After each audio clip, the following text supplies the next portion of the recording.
చక్కని సీతకి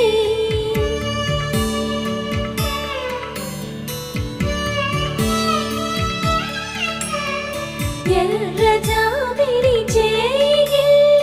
రాముడేడని అడుగుతుంటే